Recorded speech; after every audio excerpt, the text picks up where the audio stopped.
Brandon Coleman and Drew Nix from the Red Clay Strays. Welcome to Biscuits and Jam.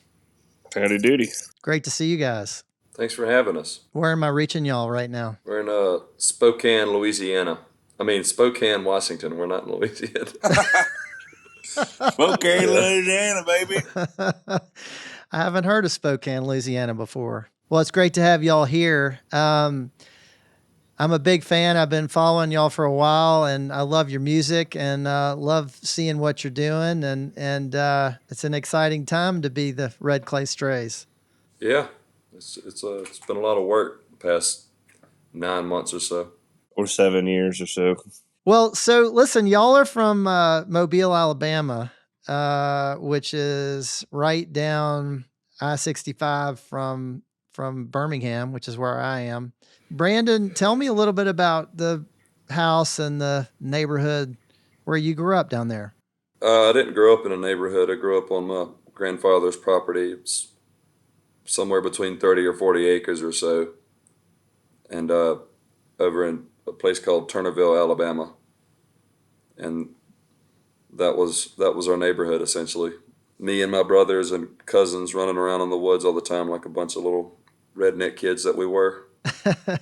So, how far is this from Mobile? About 20, 25 minutes or so north. So if you're pulling into the farm, kind of describe it for me. I mean, what does it look like if you're just driving in? What are you seeing? Driveway off of Roberts Road, and my grandparents' house was closest to the road, and then my Uncle Frankie's house was about 100 yards from that, and then our house was, 150, 200 yards up the hill from that, and it was, I think the place was called locally Coleman Hill. Wow, that's cool. So it was really kind of a family compound. Yeah. And do you have a lot of relatives going back a long ways in Alabama? I think my dad said they moved there when he was 9, and my dad was born in 1963. And so they've been there ever since, and my grandfather's brothers, they had left and moved to South Carolina, and that's where they and their families still are now. A place called Aiken, South Carolina, and another brother moved to Georgia, Augusta, Georgia. So we have family scattered from Alabama to Georgia to South Carolina, and Lord knows where else all throughout the South.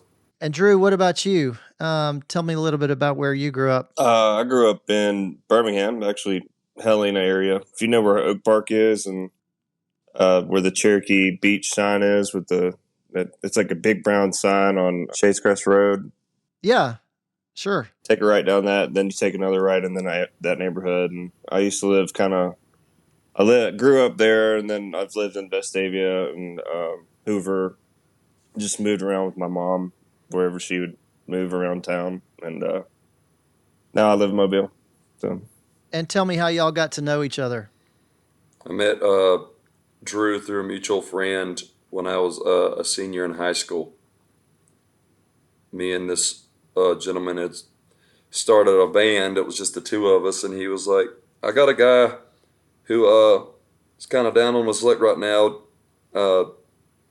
really kind of squats. He said he was squatting in a dorm, and he was just needing something to do. He could really use a pick-me-up. He's in a low point of his life, so I'm going to let him book some shows for us. And I was like, okay, cool. That's so funny, because I was not at a low point, but God. His words, not mine. What is your memory of it, Drew? Yeah, no, it just sounds like I was homeless and just needed some help or something, man. I was chasing a dream. I wanted to be a football coach, and this guy was just letting me pretty much use an air mattress in his room, and I was just literally doing all I could just to I lived in Biloxi, so I didn't want to drive an hour there every day, so he just let me stay. So that's a funny perspective, This guy's really down in his luck right now, really needs some help, and if you could just let him book gigs, that'd be great. It sounds like a good rock and roll story. So y'all started playing music together around then, back senior year in high school or so? Yeah, it was I think January 2015. I was getting ready to graduate, and Drew and this other guy were in college, and that's a couple weeks later after we met Drew. He had brought Andrew to play bass with us, and we went from a duo to a trio. So, Brandon, you grew up on this farm. I'm wondering if you spent much time on the water, or if maybe that came later. But everybody that I know from that part of the world around Mobile seems like they kind of grow up on the bay, or they grow up, around shrimp and oysters and fishing and that sort of thing. Or were you kind of further away from that? Yeah, I mean, we always took trips to the beach as a kid, and also grew up. My uncles took us on the river a lot, hunting and fishing and stuff like that. River rats is what they called it. We stayed going on the river every weekend. We in the summertime we'd launch at night and hunt all night till the sun come up, and then in the wintertime we would, go during the daytime, and that's definitely a very significant time growing up, is going on the river with all of our spare time and hunting and fishing, or even just going up to boat ride and just be on the water. Well, I'm guessing you don't have a whole lot of time for that these days, as much as y'all are spending on the road. No, not really. Well, I want to say congrats on the new record. It's so great, and I really I love your sound. It's called Made by These Moments, and I don't really know what genre to put you in, or if you even need a genre, but I just love it. It's so many great songs, and it has a real kind of timeless feel to it. It feels in some ways like it could have been made in the 50s or 60s, and in other ways it feels very much like something fresh and new. It's just fantastic. Tell me a little bit about the title for the album and where that came from. Yeah, we were trying to think of a title for the album we could all agree on, and we passed along a couple of options like The Human Condition, and what was another one we had come up with? Do you remember, Drew? No. Nope. I'm still waking up. My brain is just at like 15% right now. So, we pretty much, we didn't bicker or anything, but it was just like, I like this. No, well, I really like this. Well, I really like this for weeks. And we were trying to avoid naming it after another title track album. Made by These Moments just made the most sense, so we eventually just decided to stop fighting it and, went along with it eventually. Well, your last album was called Moment of Truth. So you seem to really like that idea of moments. Yeah, that at the time was our moment of truth, because we had waited 5 years to put out an album, and all these people loved us without having any music out. So it was just like, all right, well, we're gonna put this record out and see what happens. And that was truly that moment of truth for us. And it is kind of weird that we chose Made by These Moments for the second one, but it is truly a it's just the whole meaning behind the whole album, really. It's like, you start off in the beginning of the album and you're going through hard times, or something happens tragically, and you go through the whole album and you find these different headspaces of like strife and just depression, and like places where you go where people shouldn't go, mentally, like, suicide thoughts and whatnot. And then you finally get towards the end of the album and you start finding that hope again, and hope through Jesus, and you really wrap it up with God does. And how Brandon likes to put it is that, like, and God does is really, if we can leave you with anything, this is what we could leave you with. Like, this hope, you can find it and you can do anything through God. And that's what the Made by These Moments is about, is, every moment that leads up to the good or the bad, it's going to make you who you are in the end, and makes you who you are now. I wanted to ask you about about the references to God and faith. I mean, there's a lot of that in your songs. Um, there's this song God Does, like you said, the last one on the album, and then um, you you also have a song called "Will the Lord Remember Me" that came out a few years ago. Brandon, tell me about kind of the spiritual side of this music and where it comes from for you. We just write music about our life, and God's a big part of our life. I would even say God's the main part of our life. I mean, everybody wonders why they're here, what's the purpose in all this, and when you accept the fact that you are made by a creator and you're put here with a purpose, you're put here with a job to do, and you're here for a reason, uh, you kind of obsess over figuring out what that is, and if you know what that is, you obsess over completing it and getting it done. And we've never been the type of people to try to preach to anybody or anything like that. We just make music about our lives and hope people can listen to it and relate to it.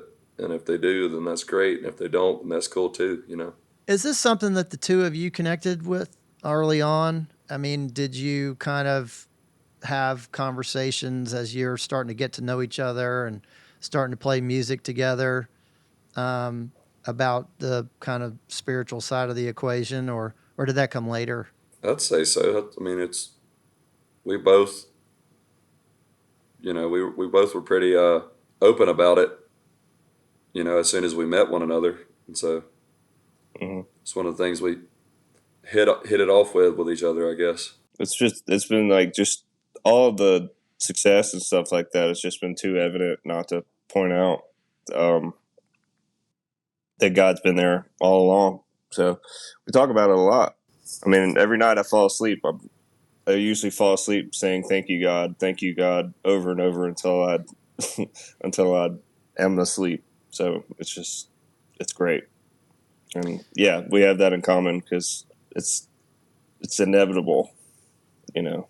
Was the church a part of your life growing up, Drew? I had an early age where I was going through a lot at one time, and there was a point where I really thought about taking my life. Man, I was probably 13, 14, 15, so, that's just how kids, sometimes you get there, and I was going through a lot of stuff with family, and there was a moment where I was watching House one day, and there was this Bible verse that came on, and I can't recite it for you, but it was 1 Peter chapter 1, 6 or 7, and just that moment made me realize everything that I was going through for a reason, and I was able to carry that with me till now. It changed my life completely. I never really got involved in church until I met my wife, because I really wanted somebody to push me spiritually, and I'd been looking for that, and she does. And so I got baptized a couple of years ago, and it's been a lot better,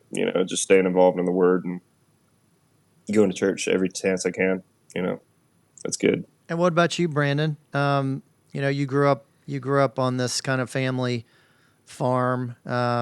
Was church a routine for y'all? We were in and out of church all throughout our childhood. My parents would send us to vacation Bible school, and then we wouldn't go to church for a while, and then find another church and start going there, and then we wouldn't go to church for a while. I think when I finally started consistently going, it was this little country church that I started going to with my grandmother, and started going there when I was around 12, I guess, and started playing drums for that church, because at the time it was just the pastor and his acoustic guitar, just him and a microphone. He didn't even have his acoustic guitar amped because it was such a little church, and I started playing drums there, and that was actually the first place where I sang in front of a crowd, probably to around 20 or 30 people in attendance. And I guess you liked the way it felt, and you probably got some good response when you did that maybe encouraged you to do it again. I guess I don't really remember, to be honest with you. I was so nervous. Yeah. It's remarkable. You know, I talk to a lot of artists on this podcast, and it's remarkable how many folks came through the church, particularly in the South, and kind of learned how to play music there, or were introduced to music in some way, and introduced to performing as well. I did the exact opposite. I went and played in a bunch of bars and traveled the world, and then joined our church and became a guitar player for the church. Well, you came around to it.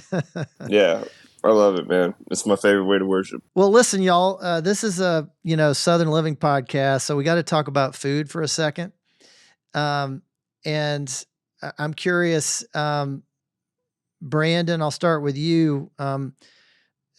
Tell me a little bit about the food that you grew up with, the kitchen you grew up in, and, what was on the table and who was doing the cooking. My mom and dad both cooked equally. Dad liked to cook breakfast and mom cooked dinner. So, Dad would cook scrambled eggs or omelets and bacon, and then mom would sometimes cook biscuits, and it's just all the Southern food you can think of, barbecue chicken, or she did chicken pot pie.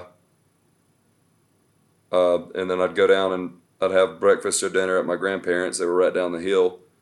And then she would do cool things like shrimp and grits or pancakes with blueberries, picked from her blueberry bush. And my grandfather, he liked to cook seafood, etouffee a lot. And then holidays were always great too with food, just the way they would cook the turkey and the deviled eggs and everything else. All of my family cooked, really.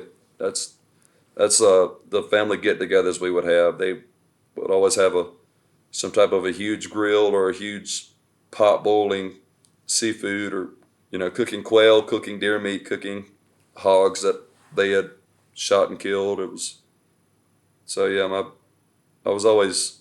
We were always cooking and eating on some type of celebratory occasion, I guess.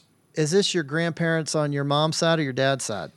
My dad's side. I didn't. The only grandparent I had on my mom's side was my grandmother, and she wasn't as Southern, I guess.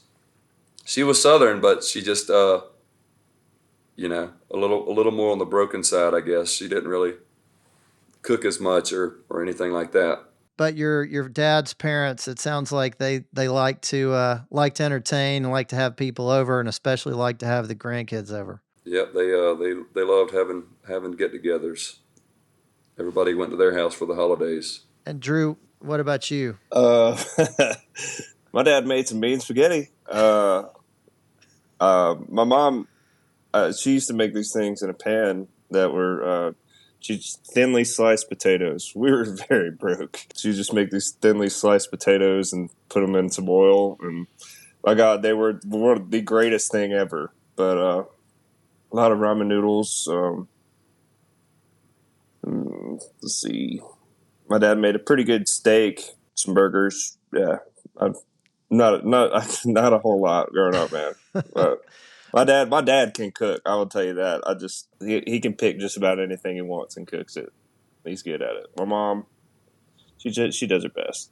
Lord help her. Well, y'all are down in Mobile, which is a pretty good place if you like to eat. And oh yeah, I'm curious, what are some places that you like to go, or maybe some places that the band can agree on that are favorites of y'all's? My favorite seafood place is a place on the Causeway called R&R Seafood. R&R is pretty collectively our favorite. I got to shout out Callahan's, though, man. I don't know if you've ever been down in Mobile, but Callahan's has one of the best burgers ever. I've been to Mobile. I've been to a place that stands out in my memory is called, I think, the Bluegill, and it was right on the water. Yeah, Bluegill's okay. Bluegill's good. Bluegill's good. I think it's more touristy than anything. I'm just gonna say it. It's overrated, dog. It's overrated. Put it on record. I don't care. Well, they paid us crap anyway when we played there. Oh, you used to play there. I'm just saying it all. Yeah. Well, they had a nice spot right on the water. That's for Yeah, sure. it is right on the water. Yeah. It's beautiful. It is beautiful. Yeah, I remember sitting there, and there had birds, kind of flying around, probably some egrets, and it was a beautiful spot. You see manatees popping in and out of the water. It's pretty, and the food's really not that bad. I'm sitting here crapping on them or whatever. It's okay. I think you're just It's talking okay. about the You price. just- No. Yeah, I think the price is yeah, too much for what it is. Well, you can be honest here, Drew. It's only going to go to thousands of people afterward. I want to come back to the album, y'all. And again, it's called Made by These Moments. It's got to feel good for y'all to get this out there. I know you've been working on it a long time. And kind of going back to the church thing for a second, there's a song on there called Devil in My Ear, which became something of a hit for you guys as a single. How did this one come together? Drew wrote that one. Yeah, I guess I can say it. Our drummer's brother took his life in 2020. That was just that title popped in my head immediately after, because I couldn't figure it out. It was just like, man, you've got all this talent. He was an incredible musician. He could play anything he put his hands on, and better than any of us. He could sing. He could write. He was just well loved, man. He has one of the most loving families in this whole world, and had good friends, and just, I guess 2020 or something broke him. But the only thing I could come up with in my head was that the devil got to him, got in his ear, and it was just kind of word vomit, just of all these things that I've thought about when I've thought about taking my own life. And the end of it's kind of why can I seem to hold my head up high? I guess it's the devil in my ear, Just all these things are just like lies, man. Like all these horrible thoughts you get, they're not from God. It is totally the devil trying to get to you. Like I said, it was just word vomit. And in the end, it's not many people know this, but it's kind of up to interpretation. But the dude, the way I wrote it, ended up taking his life, because not another day with the devil in my ear. But it's a tough subject, and it's hard for even me to talk about, but it needs to be talked about. And yeah. Drew, talk to me about the reaction that you get from your fans when they hear that song, and maybe everybody hears something a little different when they're listening to that song. I mean, I think that's what a good song does, is people, interpret it in different ways. But how do people respond when y'all play it? We get a bunch of cheers for it. I think I've read comments online and stuff, and I've seen how people kind of interpret it, and different ways I've seen is just like, the devil's trying to get you to do something else, or you're in here, you're just kind of making bad mistakes, or you're making bad decisions, and it's the devil that's getting you to do that.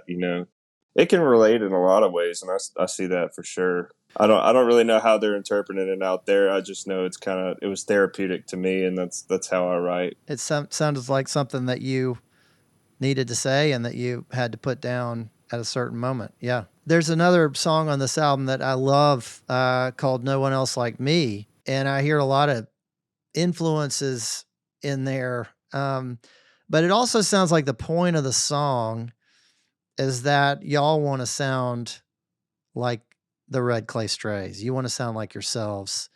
Brandon, was that what y'all were after with that song? No, that song actually was written by Matthew either when he was still in high school or fresh out of high school, 2017, 2016, around that time. And he was mainly just trying to play with words as much as he could. The way we worked up that song, how we currently play it, isn't how it used to be. It used to be a slow country song. And we were just in the studio, and I had the idea to kind of put a groove behind it. change the drum beat and, give it more of like a 70s type feel. And then that's just how we ended up doing it. And I think I'd wrote a couple lines in that process, just adding to it. But the song's really up for interpretation about however you want to take it, because I mean, I don't even really know what the song's about. And as far as me saying, this is what I have to, this is my response to everybody who likes to compare me to other people, that was just something that was done on the moment at a show, just because of that one line, there's no one else like me. Yeah. And so that's just what I personally do with it. But yeah, it's up for interpretation about whoever listens to it, how they want to take it. I read comments on that song sometimes, and there's a lot of people who pick out certain lines, like a dead man walking or a preacher talking, and it relates to them in their own personal way. And I think that's the point of that song specifically. It's not really about anything specific. It's however you want to take it. Like, my interpretation of it is somebody who's so unique that they can't really be boxed into any one thing. It's just like, this person is such a unique individual that you really can't compare them to anybody else, And that's how everybody is. Everybody's got their own qualities and things that doesn't make them 100% like anybody else. So it's like the perfect song about individuality, I think. Well, I think it's great, and whatever message is in there, I think people will hear what they want. But it's a great song. I want to ask y'all about one more, and this is really the first one I heard from y'all on the radio. It's the way I kind of got to know you guys, and I think probably a lot of people did. And it's called "Wondering Why." It was kind of a breakout hit for y'all, and I think you both have songwriting credits on this one.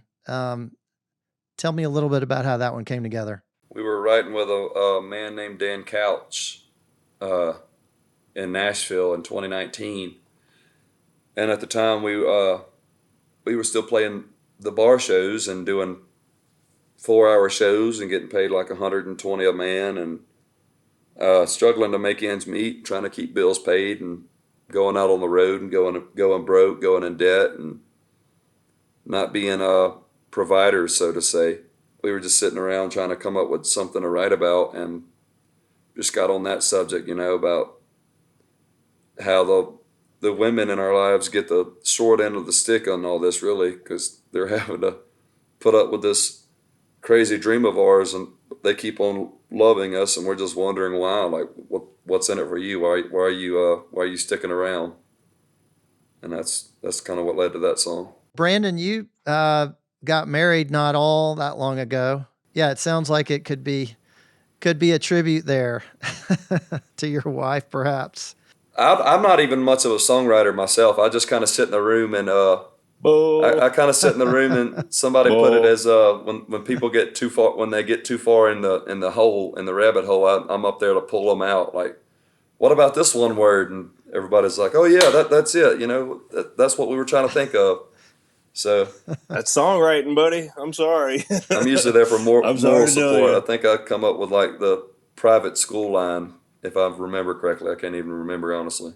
No, Brandon's lying to you. He's a songwriter. He's great. That song to me ended up like, whenever I was thinking of lines, I was thinking of my current wife now. It's a great one, and it's super memorable, and you hear it and it just kind of it stays with you in a good way.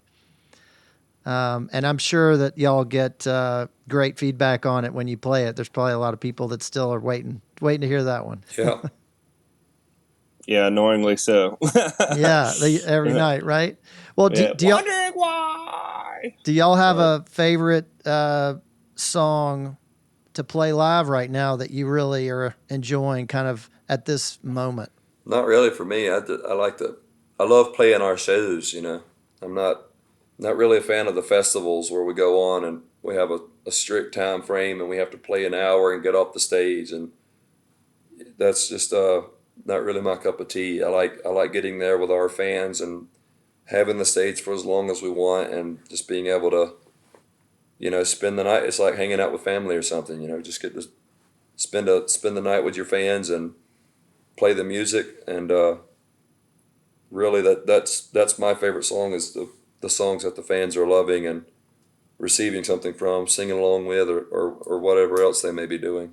Brandon, I know you got married recently, and as I said, and I saw a picture somewhere of a little church, and I'm wondering, was that somewhere around Mobile? Where was that? It looked like a really pretty spot. No, that was in Stockton, Alabama, and we were just Okay. just routing around because she wanted a white church wedding, so we were just routing around when I was home looking for white churches, and we had found that place, driven past it, and got the information, and it was, just a little country church. I can't even remember the denomination. I think it may have been a Methodist. I'm not sure, but probably 20 to 30 people go there, and it's a 100-year-old. It was a 100-year-old building, and I think they said we could pay them like $50 to have our wedding there. So It's a beautiful spot. Is your wife musical? no, she doesn't. She doesn't play music. Kind of glad, honestly. Why? Just because most of the time when I come off the road, I kind of just want a break from music, Oh, okay. That's fair. My wife is musical, and Yeah, you can't get away from it. she's phenomenal. Well, I don't mind it. I love sitting down and jamming with her, writing with her. But yeah, I do get where you need a few days Of a break. of a break. My wife's always been more the I'm like, babe. photography side. She takes all the pictures for. She took all the pictures for Moment of Truth and Made by These Moments. Oh, great. She's great. Well, Brandon and Drew, I just have one more question for y'all. Drew, I'll start with you. What does it mean to you to be Southern? I guess it means just about everything. This is the worst tattoo, but I got this right here because Alabama's always going to be in. This is like one of your main arteries in your arm. So the thought of mine was that Alabama's always going to be in my blood, and I don't know if it's dumb or not, but I like it, and screw anybody else who thinks it's dumb. I grew up very Alabama, man. My mom's side of the family were coal miners up north, and got involved with football, and my whole family growing up on the river. Both my grandparents were hardworking, or both sets of grandparents were just hardworking Southern people. Both families were just, it's all about the drawl and the food we ate, and country music, man. Just it's all about just working hard and having soul doing it, and loving each other and being polite. And there's just a lot to being Southern that I love, and I leave the South and I just want to go back because I miss the people, I miss the views. It means everything. Brandon, what about you? I guess similarly, I always think like, man, it's so crazy that out of all the places we could have been born, we were born in America. And then out of all the places in America, we were born in the South. And something I've always been very thankful for. Just because, to me, it's being Southern includes just giving the shirt off your back to whoever's in need, respecting other people, working hard, and just trying to be the best person you can be. Just be a good human being. I tend to get called like a Southern gentleman or anything else like that. I mean, I think it's just there's like a certain standard that comes from being with the South. The yes ma'am and no ma'am, or yes sir and no sir, and just showing that level of respect to people around you. And that's kind of what it means to me. Just trying to help people and being polite and being courteous to one another. And honestly, though, it is a South thing, but you can leave, and we've traveled all over the country, and I've seen I've seen rednecks in every single state, you know, and I've seen city people down in the South. I mean, I don't even know if city people is the correct way to put that, but I think at the end of the day, people are just people. Yeah, just that common decency of showing respect and working hard and trying to be a good person. I feel like where you were going with that was that it's almost like there's Southern people Yeah. everywhere. Like even you can go to Iowa if you're out in the country and find people just like us. You know, I think there is kind of a city attitude, which is not bad. It's just different. And being Southern and being country are synonymous, in my opinion. But you can also be Southern, but not from the South, I guess. You know, and I think it's just I us think people. what you mean too, like missing being in the South when we're not, you know, when we're gone on tour for a long time.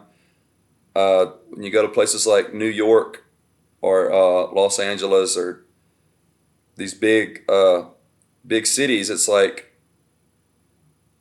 people are afraid to talk to one another almost. Like everybody's out for themselves, and it's not really like that in the South. You know, even though you could be walking around in the middle of a city you've never been to in the South and feel comfortable enough to walk up and ask for help or ask somebody a question, and it's not like that when you get out of the South and get to other places. You know, nobody looks at you and nobody talks to you, and everybody's real standoffish. And a long time in that environment, you can start to feel alone, I guess. And so that is one thing you'll miss from being in the South. Y'all are probably going to be missing it quite a bit because I know you're going to be on the road a lot, and not just in the country, but really all over the world. So good luck with that, and congrats on the album, and congrats on the tour, and all the great songs and all the success. And Brandon Coleman and Drew Nix, founding members of the Red Clay Strays, thanks for being on Biscuits and Jam. Thank you for having us. Thanks for having us, man.